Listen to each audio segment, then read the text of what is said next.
Shalom, selamat pagi anak-anakku semua. Pagi ini kita berjumpa kembali dalam devotion pagi ini.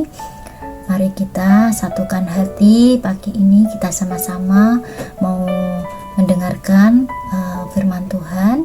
Sebelum kita mulai, yuk kita berdoa ya. Tuhan Yesus, terima kasih buat pagi ini. Terima kasih mengucap syukur buat setiap anugerah-Mu, mengucap syukur untuk semua kebaikan-Mu Tuhan. Pagi ini kami boleh berkumpul untuk mendengarkan sedikit firman-Mu. Biar apa yang disampaikan itu Tuhan menjadi rema bagi kita semua, menjadi rema buat anak-anak, dan biarlah Engkau berbicara kepada setiap pribadi Tuhan yang mendengar, dan Engkau sendiri yang menjamah setiap kami Tuhan. Terima kasih Tuhan Yesus, terima kasih dari awal, pertengahan hingga akhir kami serahkan devotion pagi ini. Haleluya, amin. Terima kasih anak-anak. Sebelum kita mulai, kita baca dulu di Lukas 14 ayat 27. Kita baca sama-sama ya, di Lukas 14 ayat 27. Barang siapa tidak memikul salibnya dan mengikut aku, ia tidak dapat menjadi muridku. Barang siapa tidak memikul salibnya dan mengikut aku, ia tidak dapat menjadi muridku. Pagi ini kita mau belajar menjadi murid yang baik. Di dalam tradisi Jawa, kalau kata orang Jawa ya, ada istilah guru digugulan ditiru.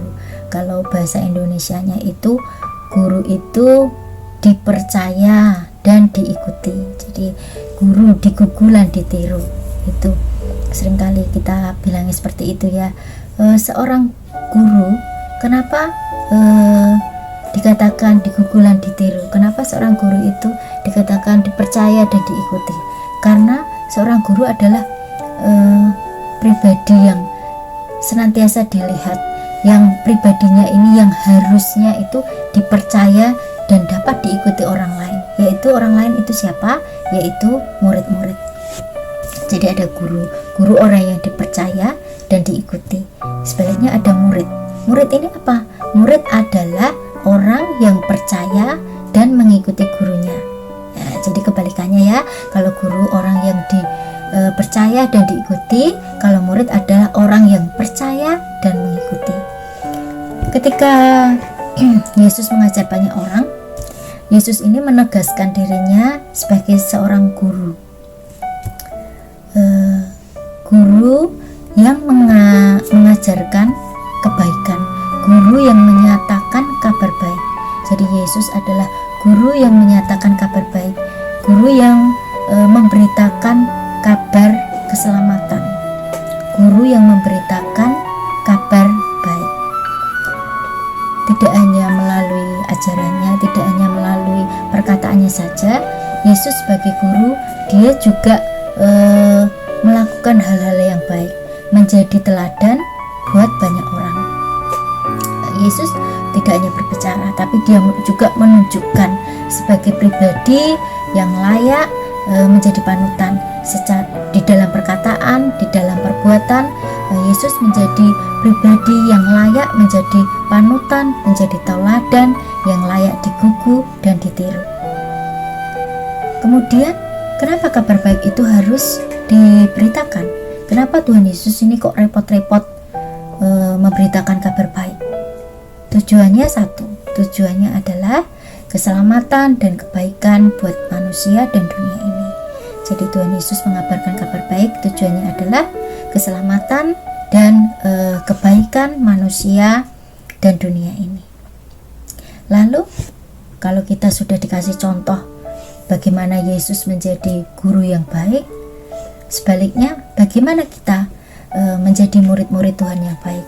Bagaimana kita bisa menjadi murid-murid Yesus yang baik?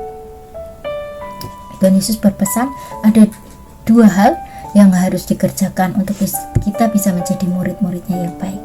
Yang pertama, untuk menjadi muridnya, kita harus secara sadar menerima Yesus sebagai Tuhan dan Juru Selamat atas hidup kita. Bukan karena ikut-ikutan, bukan karena paksaan, bukan karena dorongan orang lain yang ibaratnya itu kalau bahasa Jawa dijoroke gitu ya, tapi secara rela hati, secara dengan sukacita, dengan sepenuh hati menerima Tuhan Yesus sebagai Juru Selamat atas hidupnya, rela dipimpin hidupnya oleh Tuhan Yesus. Itu yang pertama. Kemudian poin yang kedua, sebagai muridnya kita harus belajar lebih mengutamakan kehendak Allah daripada kepentingan kita sendiri, lebih mengutamakan kehendak Allah daripada kehendak kita sendiri. Sebagai contoh nih, contoh yang sederhana, misalnya di hari Minggu kita tahu sebagai anak Tuhan Yesus, sebagai murid-murid Tuhan Yesus, kita tahu hari Minggu kita harus beribadah ke gereja. Tapi kadangkala ada godaan-godaan yang datang. Misalnya kita udah siap nih, minggu-minggu kita sudah mau ke gereja, tiba-tiba ada teman yang datang kemudian bilang, cuaca lagi cerah nih, cuaca lagi cerah banget, enak nih, kita pergi mancing, kita pergi ke laut, kita nanti mancing di pinggir laut, kayaknya asik nih, udaranya juga enak, enggak panas-panas banget gitu. Di hati kita kadang-kala kita tergoda, wah iya ya, enak ya, minggu pagi kita jalan-jalan atau mungkin kita mancing sama teman-teman gitu, kayaknya asik nih. Lalu mana yang kita harus pilih? Mana yang harus kita lakukan? Ini yang harus diperjuangkan.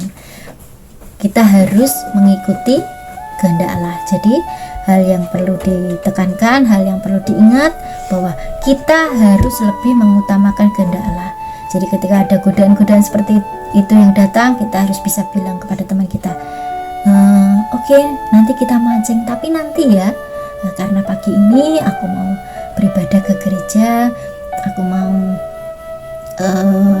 melakukan tugasku sebagai murid Yesus, aku mau beribadah ke gereja, jadi mancingnya nanti ya, nanti sore aja gitu. Jadi kita bisa memilih mana yang baik, mana yang buruk. Sebagai murid Tuhan Yesus, kita harus tahu mana yang Tuhan kehendaki atas hidup kita. Jadi ada dua hal yang harus kita kerjakan sebagai muridnya. Yang pertama adalah secara sadar menerima Yesus sebagai Tuhan dan Juru Selamat. Kemudian yang kedua, kita harus lebih mengutamakan kehendak Allah daripada kehendak kita sendiri. Begitu anak-anak, itu dua poin yang harus kita kerjakan untuk kita bisa menjadi murid-murid Yesus yang baik. Sebelum kita tutup, yuk mari kita baca ayat hafalan kita. Ayat hafalan kita di Amsal 1 ayat 7. Amsal 1 ayat 7. Takut akan Tuhan adalah permulaan pengetahuan, tetapi orang bodoh menghina hikmat dan didikan. Ini saya ulang ya. Amsal 1 ayat 7. Takut akan Tuhan adalah permulaan pengetahuan, tetapi orang bodoh menghina hikmat dan didikan. Terima kasih anak-anak. Semoga ayat ini juga jadi hafalan buat anak-anak. Apa yang disampaikan pagi ini dapat jadi rema buat anak-anak semua, menjadi apa yang sudah diajarkan jadi teladan buat kita semua. Yuk sebelum kita selesai, kita berdoa dulu ya.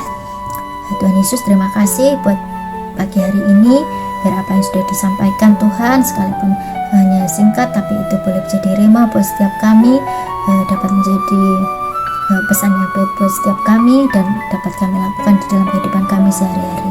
Terima kasih Tuhan, terima kasih Tuhan Yesus buat setiap anugerah-Mu, buat setiap penyertaan-Mu.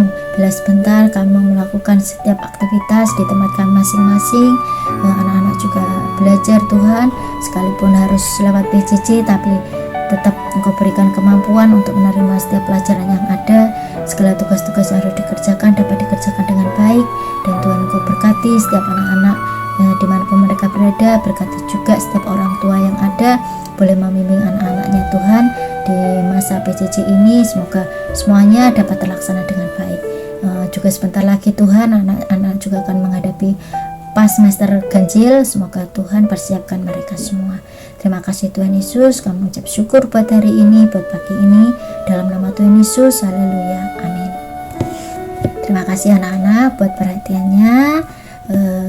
Selamat beraktivitas, Tuhan Yesus memberkati.